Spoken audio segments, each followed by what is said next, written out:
Okay, shit, dude, I thought I was live. I wasn't live, son of a bitch. Okay, now I'm going live. Ding dong. You guys, I'm late. I was late. I'm trying to figure some technical shit out, and I was kind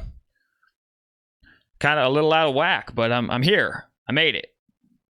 Just bear with me. I got to work some shit out here. I have a new audio setup again because I have a special guest today. So you guys let me know if I'm synced up, if there's any weird crackling or anything like that, because I did have to change a few things just so that I could make this work today. So let me know in the chat how the sync is. You guys know the routine though. We usually just like to start about 10 minutes after. That way I could come into the chat and give my what's ups to all you guys, man. So starting at the top of the heap, man, Prototype 8's always first on the list, so it's good to see you, my friend. We got Scott King in the house. Who else is here, man? Gosh dang, Standard Graphics here as always. Good to see you. Rye Beats, Ryan Perez. Let's see, man. Inking's Inks in the house. Hotbox Print Studio, what's up? Got Bad Conduct Screen Printing here. Silk Visions is here. Jason O'Connor hanging out. Excellent Graphics. Brant Farmer. Sonny Gray. What's up, Sonny? You can do it. Who else we got, man? Fuck. Jeez. It's the usual culprits for sure. But we're kind of hanging out, man, because we got some pretty low viewers in here right now. So hopefully you guys make sure to share. Let everyone know that we are in fact live. I'm gonna do the same thing real quick, actually. Shit. Yeah, I gotta share this. So everybody, dude, do me that favor, man. Go into Facebook, go into Twitter. Just share away. Let everyone know that we're live because we got a special guest today, man. I told you if we hit 100 viewers that I'd start bringing in guests and interviews, and today we got one for you. This is my first one, so I'm excited to see how it goes. We live with a special guest. Let everyone know we got a special guest.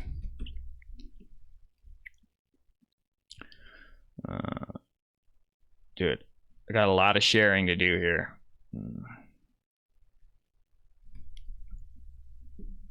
Sorry, guys, bear with me.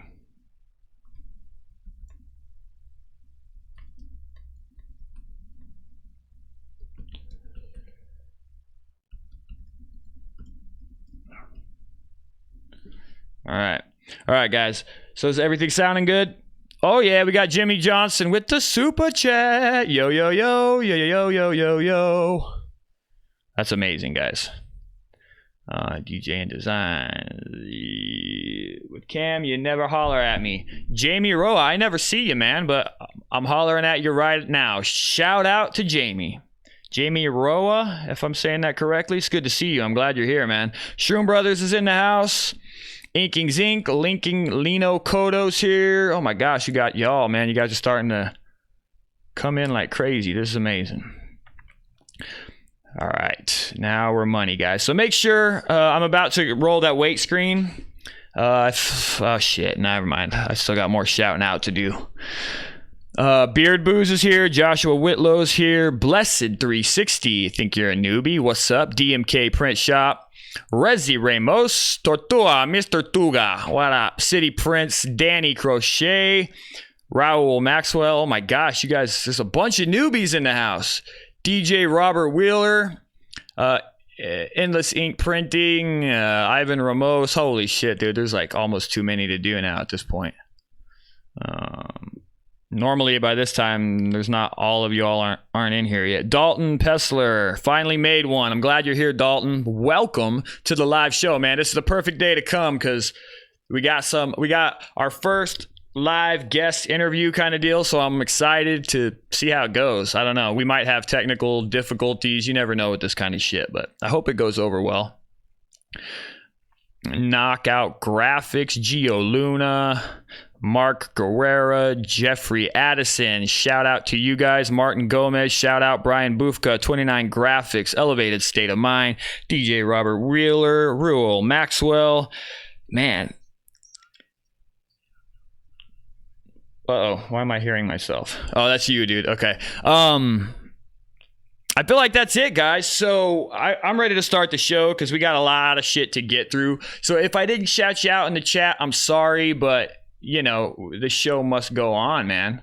So let's get it started. I'm gonna roll this weight screen. So you guys will hear my audio for a second. While this weight screen is rolling, I gotta take a piss. So I'm gonna be out for like a minute or something. Hang on.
All right, I'm back. Got some water here.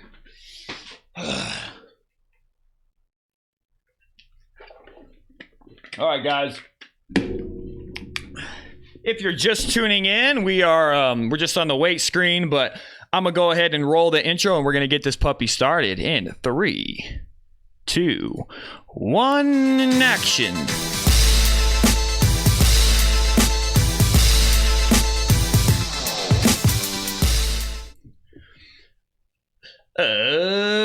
What's going on, Print fam? It's your boy Cam. Welcome back to the Print Life live video podcast, where we talk screen print news, and then we talk screen print and business, and then at the end of all that, I do my absolute best to answer your screen printing questions.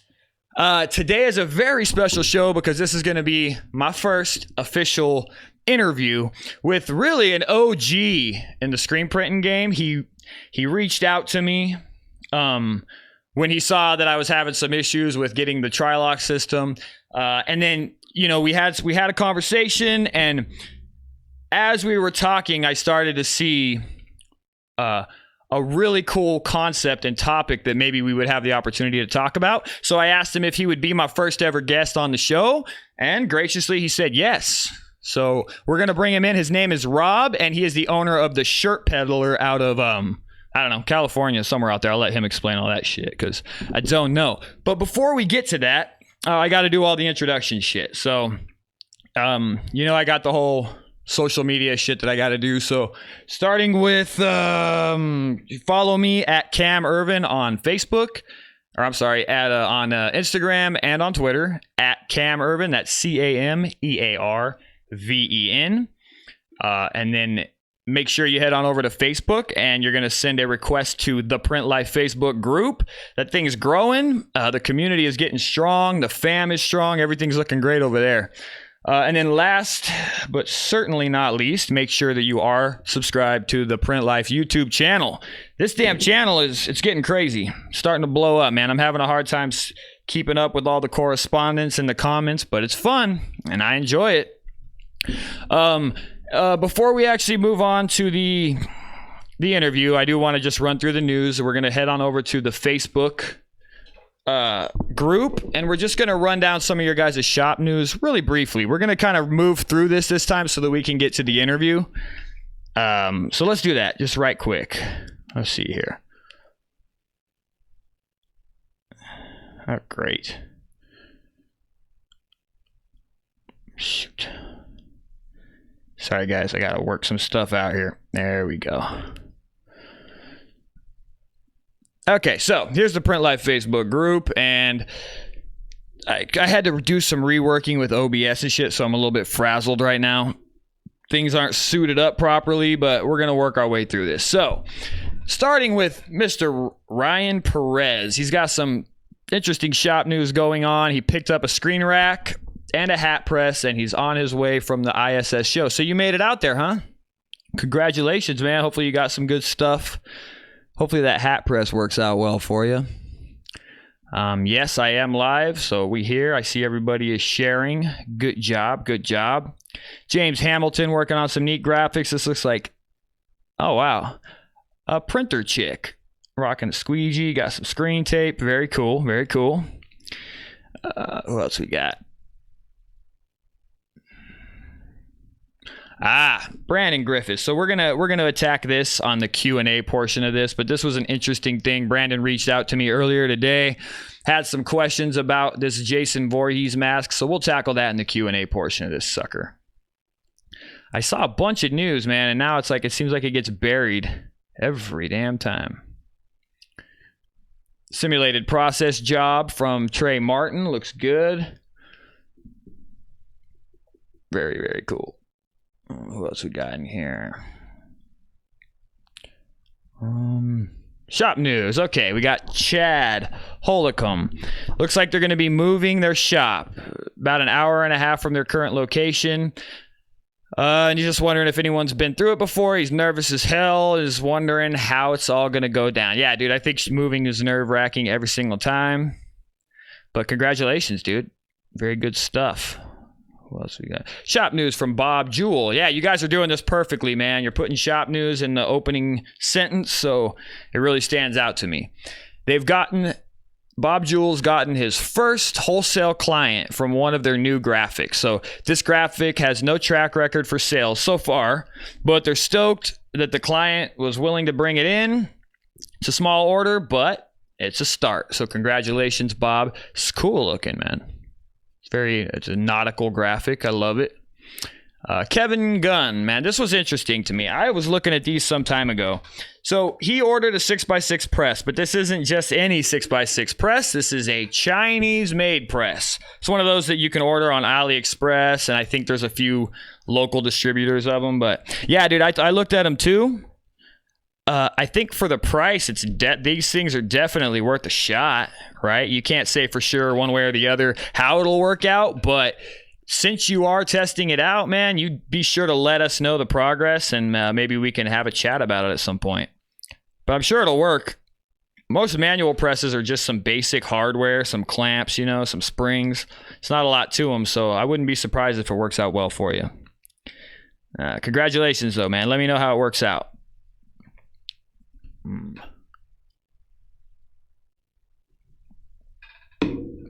God damn it.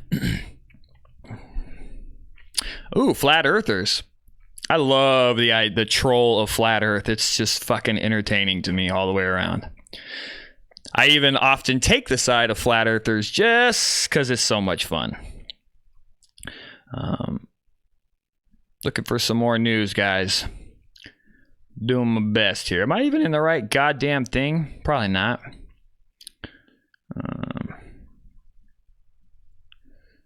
Okay, here we go.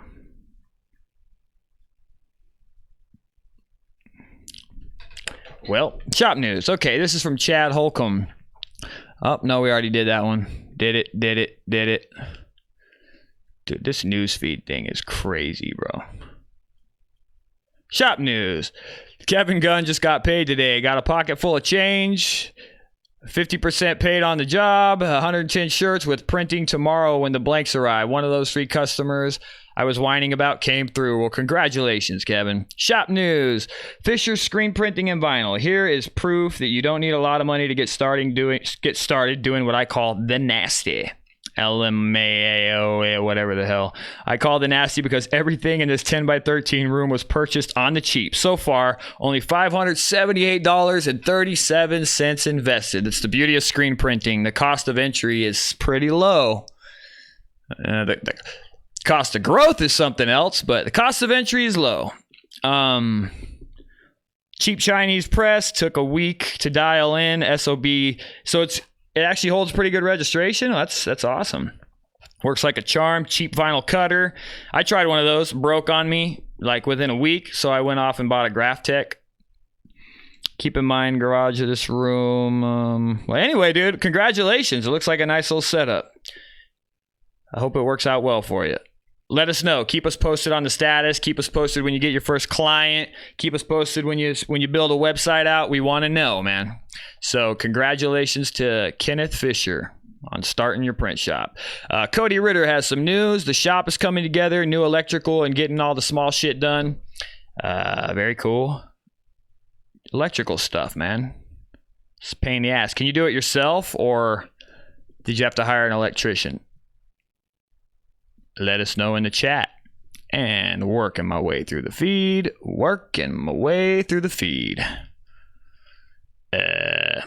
Questions. Okay, I feel like this is good enough for the news shit today. I just want to move on. I want to get into the guest interview, and that's what it's all about today, man. Fuck all this other shit. So let me close this display feed out, you guys. I saw as much of the news as I could get, but it's time to move on. So one more time, if you guys are just tuning in, this is our first official show with an actual guest. His name is Rob, and he is the owner of the Shirt Peddler out of California, somewhere in California. We'll let him tell us about that.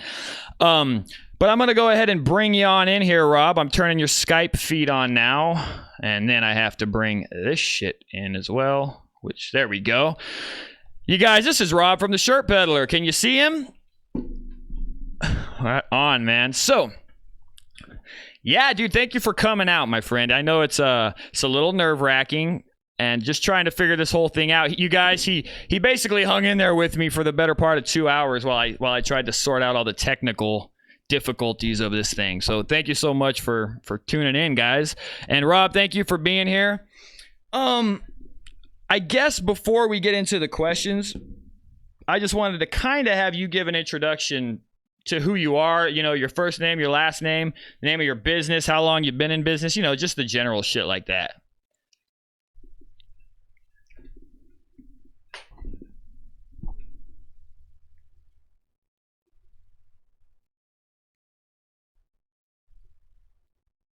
Yeah.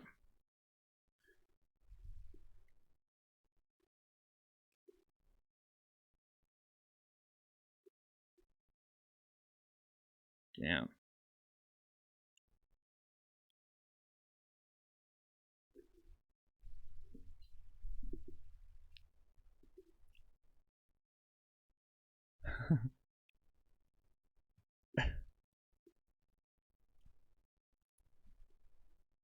Yeah.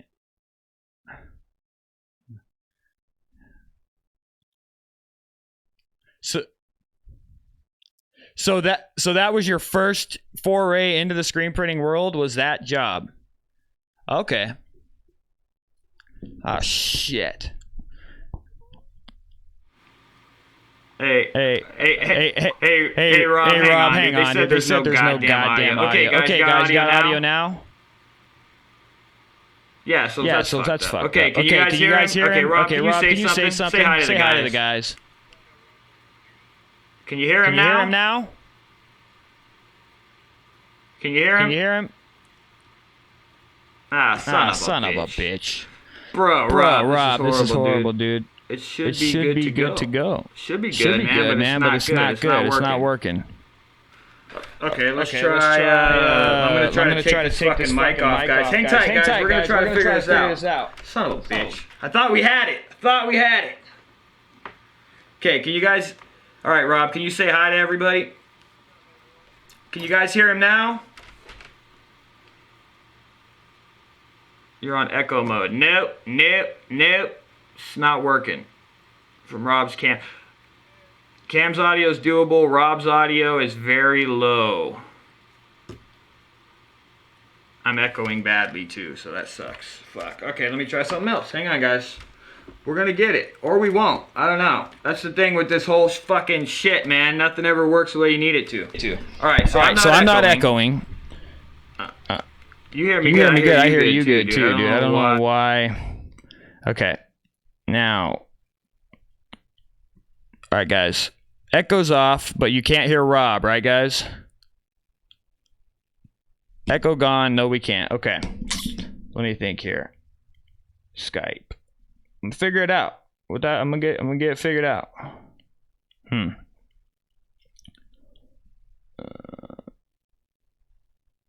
Dude, it's not working. It's not working. Oh, here we go. Okay, how about now, guys? Can you hear him now? Rob, say something to him. Please say you can hear it. Can you guys hear him?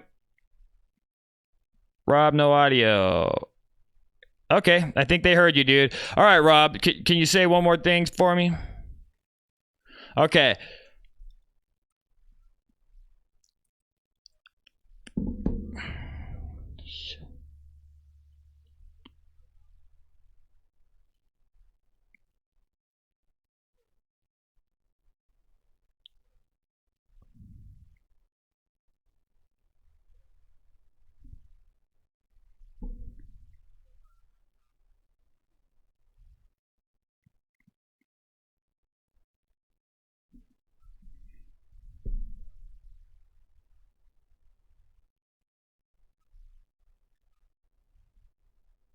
Okay, Rob, there's still no goddamn audio, dude. I don't fucking know, bro.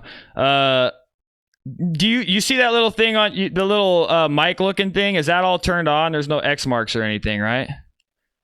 Okay, so I'm on too, dude. I'm not sure why it's not coming through. Okay, just keep talking for me. So you started in where? Southern California? Guys, this ain't working. This shit ain't working. Yeah, Rob, hey, do your intro one more time, cause yeah, I can see it now. Now you're not coming through. Yep. Testing. 1, 2, 3. Okay, guys, how about that now? Can you guys hear him now? No headphones, no nothing. Yep, it's not working, Rob. I don't know, dude. I'm gonna have to fucking get this shit figured out, and then come back to it, cause it's not working, man. Well, thanks, dude. For whatever fucking reason we can't get it going. So what I'm gonna do is maybe I'll just reach out to you next Wednesday, and then maybe sometime this week you and I can fucking work something out and do like a back and forth test or something. All right, Rob. We'll talk to you later, dude. Later. God damn it. You guys, it's not working. It's not fucking working. Don't know what happened. Don't know what the hell happened. All right, guys. I can't do that.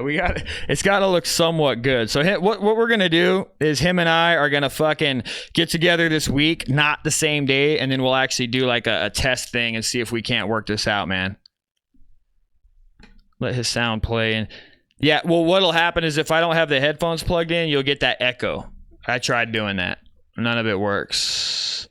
So this shit just don't work, ladies and gentlemen. This was a complete failure, and now I don't know where to go with the live feed, because I had all my plan was to work this shit out, and it didn't work out.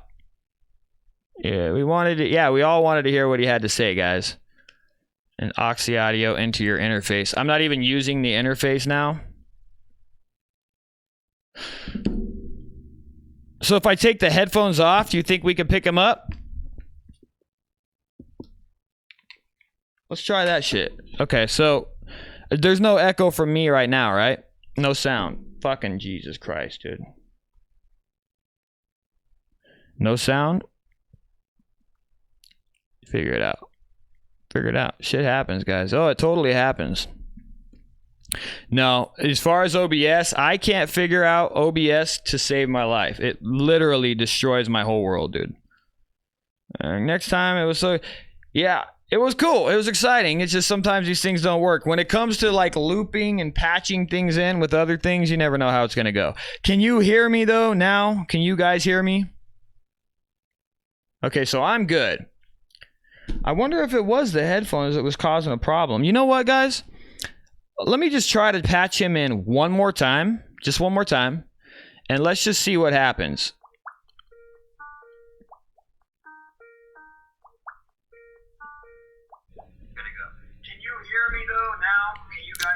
Hey, Rob? Yep, gotcha.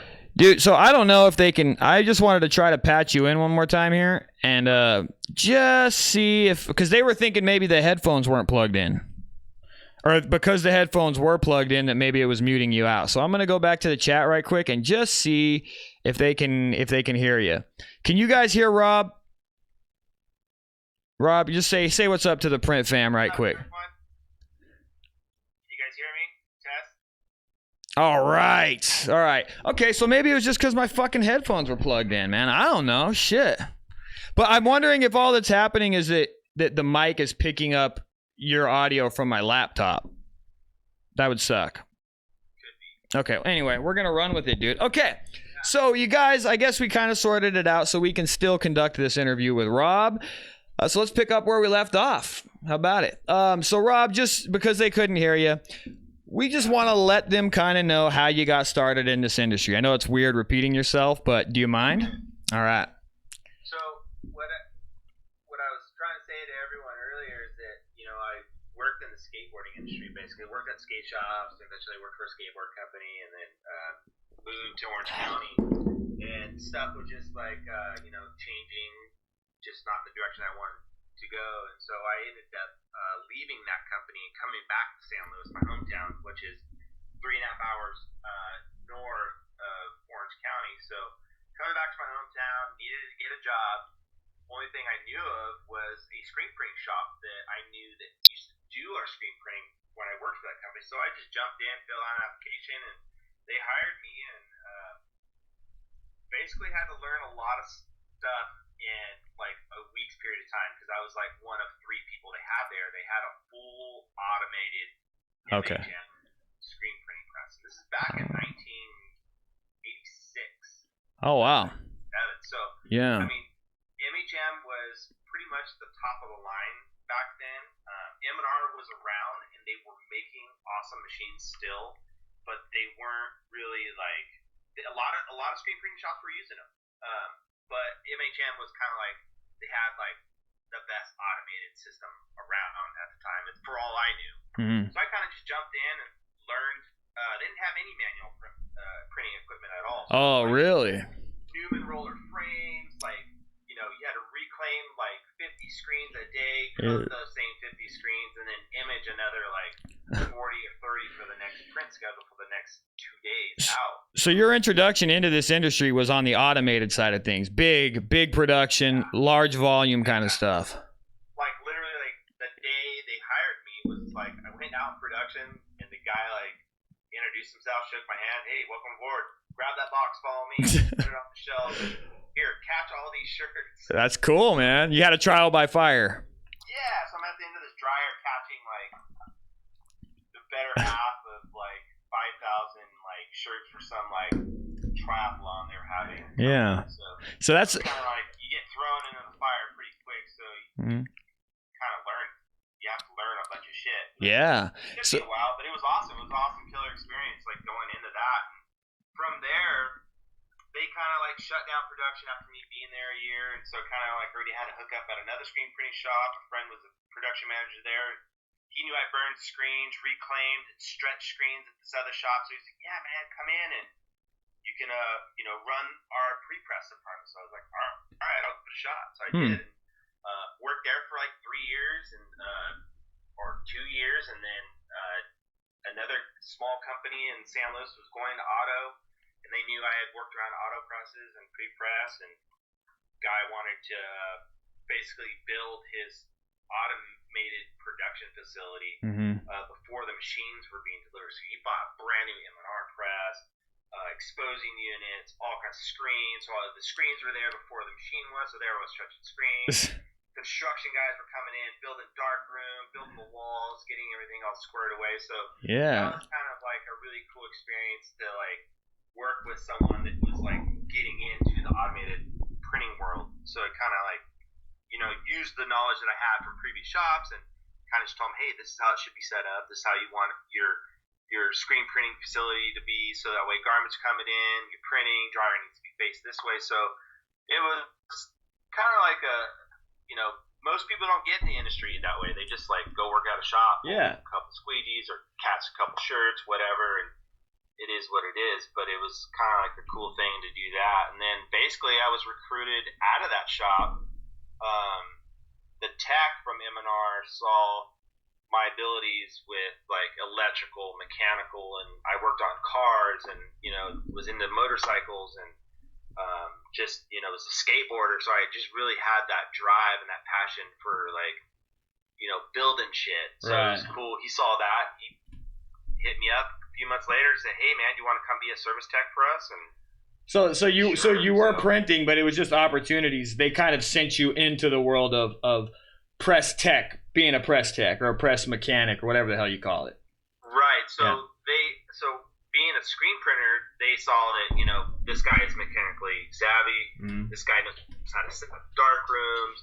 He can coach people that are buying new equipment. So basically, when I started working for M&R, they came out with a machine called a Sportsman. Mm-hmm. And they were entry-level presses that used to be what they called Gauntlets. Mm-hmm. And they made them in 6 colors and 8 colors and some 10 colors later on down the line. But a lot of people were buying them. This is back in 2000, 2003 were when I worked for M&R. And so I installed everything from the smallest manual equipment to large, huge format like graphics presses that just take up like a whole block. Yeah. Their buildings are huge. So there was a lot of installs. I watched a lot of big shops and big productions do a lot of like big printing. Like you're talking like 30, 40 people on the floor working, you know, like 12 machines, you know, and is that that was around the early 2000s? Is that when you started seeing everybody starting to move, or big shops were starting to go down, go under, and start moving overseas? What year was that when that started happening? Well, after I left M&R and I came back to SLO and I started working for some other shops, I was still back and forth between helping other people like move shops around and do some side tech stuff and some technical work, and you slowly, like 94, 95, you'd hear rumors of, yeah, you know, remember that shop?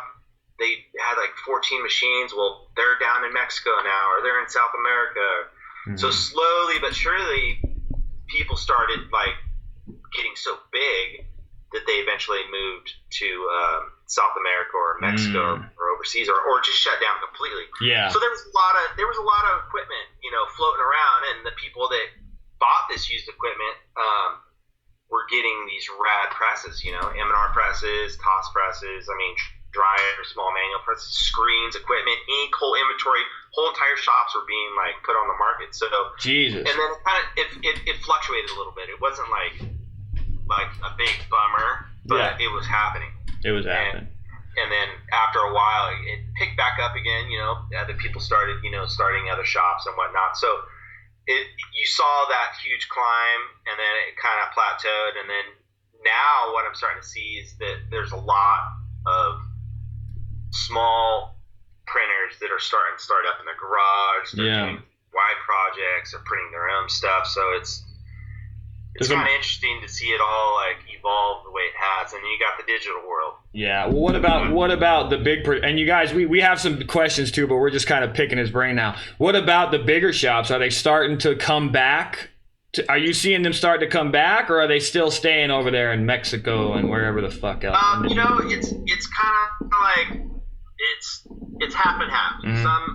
Some are staying because it's just better production over there. They're finding. Yeah. But there's other ones that are popping up. They're coming back. Big production facilities too. Okay. And there's also a lot of shops, especially on the West Coast, and I would say the Midwest. People are getting automated. They're finding that they're ready to step it up, and there's enough work out there for everyone's niche, which is kind of hard to believe to some people, but there really is. You could be a small manual printer the whole entire time you want to have a screen printing career, and you could still be happy doing the work you're choosing to do. Right. Or if you choose to bring in the big work, then you got to step it up and find out how you're going to be able to keep up with the work too. So as an individual like business owner for screen printers and screen printing shops, we kind of get to decide on how much work we want to bring in, and when we're ready to make the next step. It's just knowing when to make that jump. Yeah, Yeah, dude, and yeah, thanks for sharing that, especially the beginning part, because I feel like everybody just, especially the print fam, they're not familiar with you. They need to know where you're coming from. And you guys, we had a long conversation, and you know, there was a lot of information, but one of the things that really stuck with me when I was talking to you was when we started talking about the press that you're currently running. And you know, I feel like today, in today's world, I guess, and even me, I've even went through it as well. We get the big eyes. We like the glitz and the glamour. We see these beautiful new automatic screen printing machines coming out, and we see our neighbor or our buddy or the person we're in competition with down the street getting a brand new automatic press, and it's just fucking beautiful. It's a Rock, it's an MHM, it's a brand new M&R, whatever. But you had an interesting thing when you said, you know, I'll put my old Gauntlet up against their shit any day of the week, right? And you said that to me. Yeah. And it got me thinking, and I started comparing these old Gauntlet, like a Gauntlet, to like your old tractor, right? Like it's reliable, it's sturdy, it's built to last. And then you compare that to some of the new stuff where it has tons of electronic components and blah, blah, blah, right? Yeah. So with all this new equipment that's coming out, for somebody that doesn't have the $100,000 budget, maybe they got $10,000-$20,000 budget, what are the benefits of going with some of these older presses, something like an all-air M&R or something like that? Right. Why go that route? So what I tell most people that want to buy used equipment is, you know, the first thing you want to do absolutely for sure is know the equipment that you're looking into. Know the brands, maybe peek into a shop, you know, take the time to really like go look at an auto press. Like you go to trade shows, you'll see all the new stuff, or you can see it on like YouTube or whatever. Mm-hmm. But to go into a shop that has like a well-seasoned like press that have been operating it for 5 years or more, mm-hmm. and you'll see the workload that it's capable of doing. You'll see the physical like work that is needed to be done to run it, mm-hmm. whether it's one person, two people, or three people. You're gonna get an idea of what's out there, and then you're gonna know, and you're gonna be able to gauge like what you're capable of doing mm-hmm. from the volume you have. So the benefits from buying used, if you don't have that money and you don't want to lease something brand new, mm-hmm. there's companies out there who will lease used equipment. Yeah. And they're finding awesome equipment. Like their shops opening and closing all the time for whatever reasons. People move, they downsize, or they merge into other shops and whatnot. So there's plenty of equipment to go around. So you got your choice between 6-color automatic presses, 8 colors, 10 colors, 12, 15, whatever, or 16, whatever it is that you're looking for. TOS has a bunch of them out there. M&R has tons of equipment. For every piece of equipment someone's buying new, mm-hmm. you can guarantee that their old equipment's going to someone else. Okay. And they're going to either get it refurbished, work on it a little bit, or it's ready to go. Okay. So are they almost like a certified refurbished kind of deal? Like, yep. There's a lot of them out there. Mm-hmm. I have talked to a few of them in the last couple of weeks, and they said it was totally cool to mention their name. There's Screen Printing Products. They have a blog. You can go check them out, and they have a lot of good used equipment that comes out of shops. They have videos of that stuff running. Mm-hmm. A lot of it's like 5, 6, maybe 10 years old. I bought one. It's a 97. Yeah, that 10 color. And that's that's where I wanted to go with you too, because it's the Gauntlet, right? Yeah, it's a Gauntlet. It's a servo motor, and it's got air heads, mm-hmm. so it's fully automated. But it is from the 90s.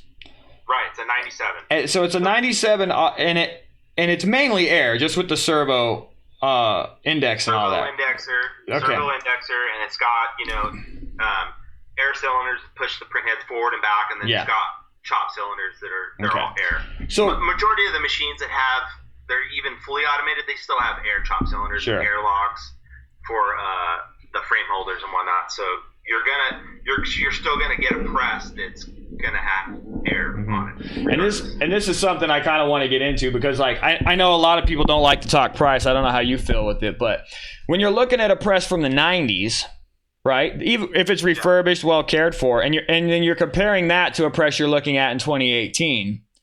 What is the pricing difference? I mean, are you still looking at 20, 30, 40 on a used 90s machine? Where would a person be looking at that range? Well, you could still get a newer press for that. Once again, I got mine refurbished, so it's like getting a brand new press. Used equipment out there, like I would say 2003 to 2004, they're going to be, you know, up in a little higher range, but you're gonna get the quality of it, you know, even if it's like a MHM or a TOS. I mean, I'm not sure about all their price breaks or whatever, but they're around the same used. So I mean, I sold my old Diamondback 7 color for like 18.5. 18.5. And what year was that one? I believe that was a 2005, 2006, maybe 2007. So why step back to the 90s one that you're currently running? It was cheaper and affordable, and I knew that I could run that thing. That's what I wanted to talk about. So it's knowing the equipment. It's knowing what you're capable of doing and really what you need in your shop. By the way, I'm having a leg cramp right now. So Dude, move around, bro. Move around. I'm just so bummed out because the audio, I know that the audio is not good. They just confirmed that your audio is getting picked up from my laptop speakers in the mic. So I'm super bummed because I don't think it's going to sound so good, but we're going to keep moving forward. And you just said why. You just brought up where I was going with this. Right. Because you stepped out of the 2000s back into the 90s. And this is what you said to me. You said, I'll put my 90s press against any of this new shit, and we'll put out the same numbers. And that's what I want to really elaborate on and talk to you about. And so when I say that, I mean that, like, you know, it's how you run, it's how you prepare your jobs, your screens, and knowing how and like what you're printing. If I didn't know anything about automatic printing, and I had a business partner that said, hey, you know, I want to start a screen printing shop. I need you to run all the information so we can get a fully automated press and then get a guy to run it and run production. So basically, you're going to have to start from the ground up. You're going to have to learn how to run a shop. You're going to have to learn how to operate an automatic press. You're going to have to learn all the ups and downs of creating, you know, a graphic design on a t-shirt. So there's so much more there. But if you, just because you're buying a new press doesn't mean that, you know, it's going to bring you more and better prints. I mean, you really got to you got to jump into it knowing that you got to put some work in. You got to have some experience.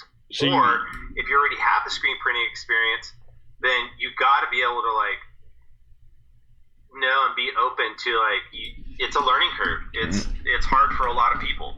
Yeah.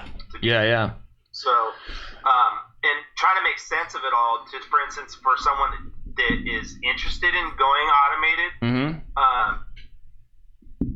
if you're confident that you know that you can run like a piece of equipment that's going to keep you like busy, and you can keep that machine busy, that's really the hard part. Because when we moved into our new building, that was the whole reason. We needed the bigger building for the bigger press. So we did that, and we had some work that we were counting on, and then we had some issues, and the work went away. So then we had to try twice as hard to keep the machine going and to be able to, you know, to justify the move. So kind of like taking two steps back when you don't know. You can't predict the future ever in business. So things happen. So worst case scenario, we just kept going. You got to keep going. So I run my press, 80 dozens an hour, you know, when we're really cooking here. And that's like, most shops won't try to run that fast. You know, there's a lot of shops that have like equipment a little bit newer than mine and can run that fast. They have the facility and they have the people fully trained. Running comfortably 600 dozens an hour on a big large run is you're making money. Yeah. I mean, you're making money. Okay. But you got to be able to feed that press, you know? So, Yeah. yeah, I mean. And I feel like, too, that's where I mean, it's hard to steer these things where you're kind of hoping that they'll go. But so, well, yeah. you know, you went down, you had a press from the 2000s, right? And then you stepped back because the 90s press was cheaper. And I think, like, in my opinion, being on a easier. And it's easier. So owning one of those presses, also another benefit of that is, correct me if I'm wrong, please, but the maintenance and the way you maintain them is more intuitive. It's more like working on a 70s pickup truck as opposed to a brand new all electronic car, right? The similarities are different. It's simpler. It's a simpler machine. Right. And there's still newer presses out there that have some of the same similarities in like the technology. So you don't have to go out and buy like the newest top of the line, whatever's available for that year. They have presses still that are like all servo indexers, but they have pneumatic print heads, and they have the nice faces and stuff. So I mean, you could still probably get a press for like, I don't know what they go for brand new, but I mean like 60. Yeah, about 60. 60 grand or something like that with a dryer or whatever, just depending on what you pick. And the availability is out there. You just gotta like decide if you're ready to make that jump to brand new, or there's still that option that, you know, go use. And either or, it's more up to the individual if they're ready to do that. You know? Right. It's a big decision. It's tough because you'll see a press like mine. You'll walk into a shop like mine. You'll see the press running and it's gone. You look at the end of the dryer and you're looking at the print. You're like, oh fuck, this is awesome. You know, this is cool. I wish I had a press like this. You know, and you could get the same effects out of, you know, pretty much new or used. And I know some reps aren't gonna like hearing me say that, but I mean, that's the point. really Yeah.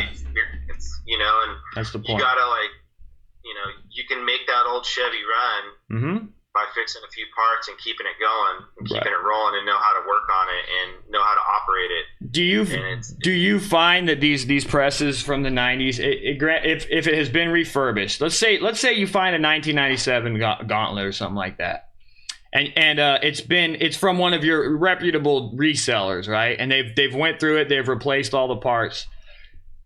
Can they run pretty consistently as long as you do the upkeep on them? Have you found that you're not constantly putting parts and throwing parts at it? I think the only part that I've had to replace on mine, and it was a part that wasn't replaced when I got it, it was a simple one. It was like a $200 buy, and I was able to install it. It was like a simple little like air valve that they eventually go out. You know, air valves have seals, and they have, you know, pistons inside of it, open and shut, and you know, they get wear and tear. So it was just one of those things where it was due. It's like getting your timing belt chain changed on a car. You know, at a certain mileage, it's gonna have to get changed. So on the low cost end, it was like really nothing. You know, we were down like 5 minutes for me to switch out the part, and I already ordered the part, so we were able to still go. There's, you know, there's really not a whole lot of cost. Now, if I was to sit there and have to mess with my servo motor, that's a different story, because, you know, some people you gotta have someone come in as a certified tech to work on that motor, take it apart, rebuild it, or reinstall the new one. So that could be, you know, a cost itself. So it's like any piece of equipment, you know. You have limp warranties with them. The warranties that came with our press were awesome. The guy that we dealt with, he pretty much like called and checked in on us every week, every month, just to make sure everything was running right. And that's what I'm talking about. Now, are these resellers anybody that I feel like a lot of people are like, I need to know some of these resellers. Are any of them okay with you putting their information out there? Maybe we could link them in the description of this video when we're done or something like that. Yeah, you know, I reached out to a couple of them, and the only one that I really got like confirmation, verbal, was a friend of mine, Dave McLean. He owns him and his son run screen printing products. So you go on their web, check it out, and go through. I mean, they always have new equipment, used equipment. I mean, they have stuff that's like 2008, 2010, sometime in there, and polybaggers. They have like folding machines. Okay. Sometimes they have stretch devices. Makes a table for roller frames. Sometimes they have those. Sometimes they'll have a whole shop and they'll post it. They'll be like, that's amazing. 6 machines, 3 dryers, you know. And in your opinion, they're pretty reputable as a reseller. So it's a reliable source if you're looking. And that actually leads into my next question. So say you're a small printer, and again, dude, this is just your opinion. We're not saying anything is gospel. We like to hear from different points of view. Let's say you're a new printer, like maybe someone like myself, or you've been in it for a long time, but you are considering automating. Now you got 2 ways to go. You can go super expensive, $50,000 plus all in, or maybe 50 to 100K, or you're definitely thinking used, and you're really trying to stay in that sub 20,000 kind of category. Don't even know if that's a reality. How can a printer that has never ran an automatic shop, but they're a really good manual printer, you know, how do they buy especially a new one's different, but how does a printer buy a used press? You know what I mean? Like financial wise, or no? Like how do they make sure that they're gonna get a press that's in good working order? Especially an older one, you know, it's a 90s press or an early 2000s press. The best way to do it is to kind of check in and see your surrounding shops. You know, maybe ask someone that you know that might be your competitor and say, hey, you know what, I'm thinking about buying an auto press. Do you mind if I come, you know, look at your guys' production? Or if you contact the people that sell used equipment, they might know of someone in your area that has a press that wouldn't mind you coming by and checking it out. So the things you want to look for is making sure if it's a servo motor, or if it's got AC heads and there's a lot of electronics on it, you just want to make sure they're functioning. So any videos of the machine actually that you're interested in is actually physically printing on it. When, you know, how many dozens an hour does it, you know, averagely run, you know? Yeah. All the connections are there, you know, making sure the air cylinders work, you know. There's, you know, pallets. Make sure that the pallets are, you know, not bent or anything like that. Make sure the print arms haven't been, you know, taken apart and just, you know, swung around. Yeah, you know, I mean, you just got to look at it and you'll know. Even I would say the person that doesn't know about automatic presses, you're going to see a piece of equipment and you might see that it's dirty, but it runs like it's going to run like super good. So a lot of used presses that you see going for sale, though, they are typically dismantled. So in your opinion, if it's dismantled and you can't see it running, is that already kind of a red flag in your mind? Is that, can you talk about that? Typically what will happen is a shop will, you know, they'll either move, and while they move, they're already got new equipment going to the new location or whatever, or they're going to move their existing equipment there, and what they'll do is they'll take pictures of everything. Usually, that's what they're supposed to do. So if you're going to look at a press that's taken apart, talk to the dealer, talk to the guy you're dealing with, and making sure that it was up and running. You know, ask to see videos, ask to see pictures of, you know, the condition it was in. You know, look at the motors, look at the servo motors, look at the print arms, look at the print heads, look at the interface, the main control module that's on the top that's got toggle switches and all the buttons. Make sure everything works, and that's the best way to find out. I mean, just because because they have to take the machine completely apart when they move it. They have to take all the print arms off, all the print heads, the pallets, all that stuff comes off and disassembles, and it's just the center carousel for most automated presses. Yeah. And then they'll crate everything up and they'll move it. So if it's apart, doesn't mean it doesn't work. Okay. But you want to make sure you have proof of that first. So doing a little bit of homework and research and asking a lot of questions doesn't hurt. Have you ever seen any scenarios? Great. Apparently you got no audio again. Have you seen any situations where these pressmen selling used presses will offer some kind of a warranty, like an assembly and check kind of warranty or something like that? Some kind of guarantee. Yeah. So some of them, like we got like, I think it was like a limited, like a year warranty on I think it was a year warranty on the electronics. Okay. In the servo motor, and then the air pneumatic stuff was like 6 months or 3 months or whatever. But I mean, dude, I was like, I didn't have any problems. Okay, cool. Everything was tip top. I was ready to plug.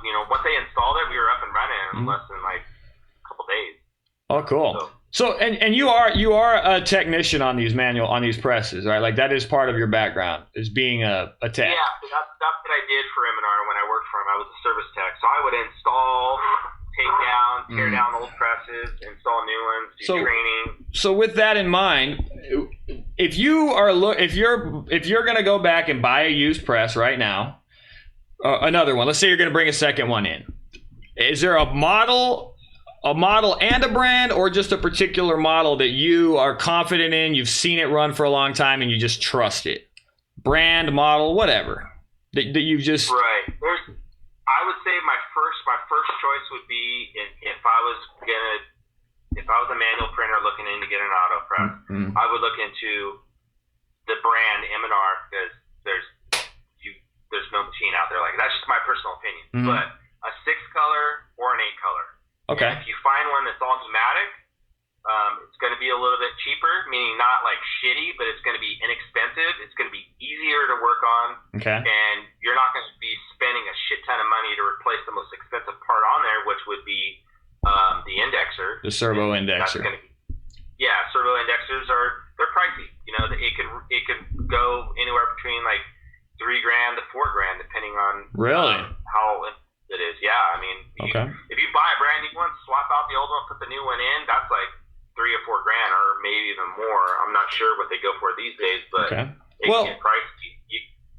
Okay, well, that's good to know. Well, what are the differences and the benefits of a servo compared to the pneumatic index and also the raise, right, or whatever the hell you call it? What are the differences, the benefits, and the cons, whatever, whatever the fuck you call it? Yeah, so there's you got pneumatic indexers that are going to push the indexer with an air cylinder. So eventually it's a little bit slower. You're probably going to get more shirts per hour at the end of the day with a servo motor. Okay. But when it's all said and done, it's really not. I mean, if you find a press and it's affordable enough and it's used and it's got a good servo motor, by all means, buy it, get it.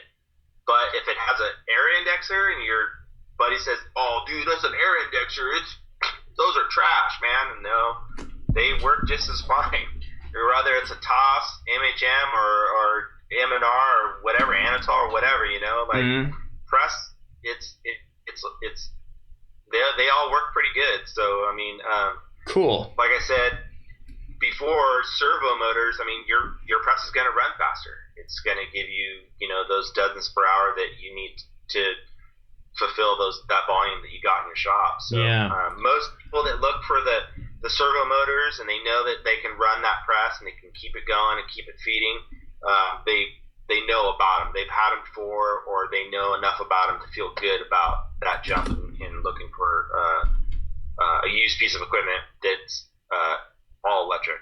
So okay, good to know. And this is like a real goddamn bummer, because I'm keeping my eye on the chat, and we still have some pretty bad audio issues and shit.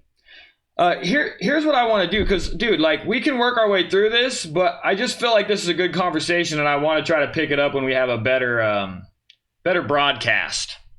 Yeah, for sure, man. Because this sucks, and you're saying all this really cool shit, and it's super useful, and then everyone goes, "Hey, the fucking feed is dropping out," so it sucks. Oh, fuck. Yeah. I'm trying to figure this live feed out, dude. But you know what? If you're okay with it, I'd like to kind of wrap this one up today. And then, sure, man. And then next week, I'd like to do it one more time. We're just gonna put this on repeat and keep trying until we get it right. Cool, dude. So, Rob, thank you so much. You guys can probably reach out to him. He's all over the internet. You just got to check out the Shirt Peddler, and he'll chime in. I'm sure he's willing to help you out, because he reached out to me when I was having issues with someone else. So I'm sure he's there for you. In the meantime, Rob, we're going to bring you back in next week, and we'll have a good conversation, and people will be able to hear you, because you got a lot of good shit to say. appreciate it, man. All right, Rob. Let everyone know that, I said what's up, and I hope everyone can, hear this later on another day. They will. We're gonna get it worked out, man. We're gonna get it worked out. All right. Cool, dude. All Thanks, right. man. Thanks, Cam. Later, All right. Rob. Good night.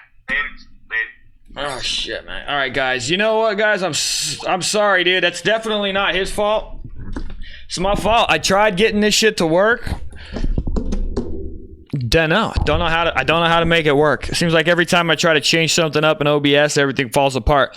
If you guys could hear it, that's awesome. But we were going somewhere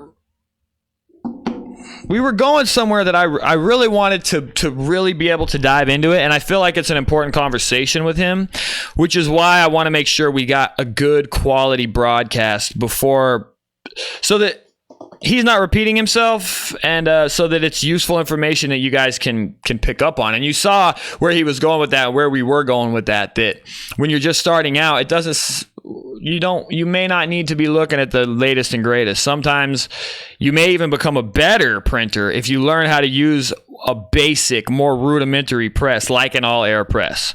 You may not be going as fast or all this kind of stuff, but at the end of the day, it's still a really neat piece of technology. A lot more like your grandpa or your dad's old tractor, as opposed to the newest, hottest fucking, I don't know, Mini Cooper. I don't know why that's the first one that came to mind, but we're going to have a bigger conversation about that once I get this sorted out, you guys. In the meantime, you should be able to hear me. I should be coming in loud and clear. And this is typically the portion where we go into the chat and do the Q&A anyway. So let's officially start the Q&A, man. That's it. Yeah, so everyone start submitting your questions while you're submitting them in the chat. And you guys can't hear me either, huh? Isn't this fun? This is so fun. Can you hear me now? Good. Can you hear me now? Fuck it. Yeah, what we're gonna do is we're gonna pick it up again. So start feeding me your questions, guys, and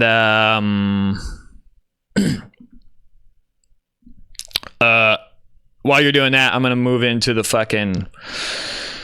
Dude, I'm all over the place right now. I can't get my head in the game. I'm going to go back into the Print Life group and maybe answer some questions in there while you're submitting your questions to the chat. I really wanted to give Rob the opportunity to answer your questions as well, which sucks that that's not going to happen. Kind of pisses me off a little bit. But overall, it was all right. Ooh, shop news. I'm going to go back to shop news. This is from Daniel Borunda, and he converted his shit to an LED with some Amazon lights, guys. So this is a really useful video. Head over to the Print Life group right now, and you're going to look for Daniel Borunda. This is good. This is real good stuff. Once the timer goes off, disconnect your light source. Take your transparency off your screen. Next, wash out your screen.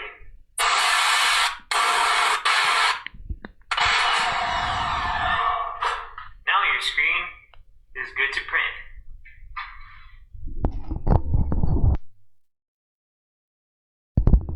You guys, I think I just figured the fuck out.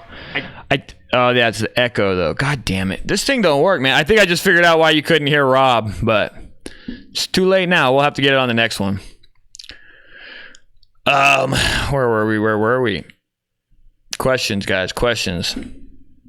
Dude, I'm so bummed out because I was really excited about that. Oh, also, there's a little bit of shop news. So I got my final quote from the developers on the shop management software. We in, man. That thing is full blown, full steam ahead. It's happening. I'm working on all the layout and design. I'm putting the Kickstarter campaign together. Within the course of the next probably week, maybe 2, I'm going to launch that campaign, and we're going to need everybody to go and fucking do your contributions so that we can get the thing built. If the way it's going to end up going down is we're going to build the back end first. That's going to be like one thing. And then the front end integration that goes on like the WordPress plugin is going to be the secondary integration. And it'll be based on what, if we reach our first goal, and then our secondary goals will be that. So there's some financial needs that need to happen with that. But as long as you guys make the contributions and we reach our marks, I think we'll be good to go. I'm excited though, man. I've got the layout going, dude. This version 2.0 is so sick. You guys don't even know. You don't even know. You don't know. But you will know, and then you're going to love it. Life's about to get a whole lot easier for a whole lot of screen printers, if I have anything to say about it. No questions. Let's go back to the chat, see if you guys got any questions in the chat. The print live. Loud and clear, Cam. Well, apparently it was handling... Some say the audio was good, some say it wasn't. Who the fuck knows?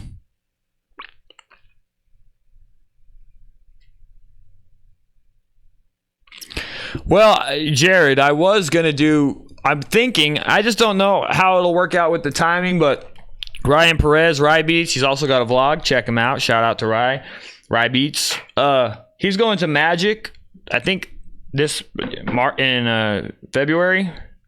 Something, and I would like to try to work that out, but I don't know how it's gonna go. We'll have to see, but I would like to work it out.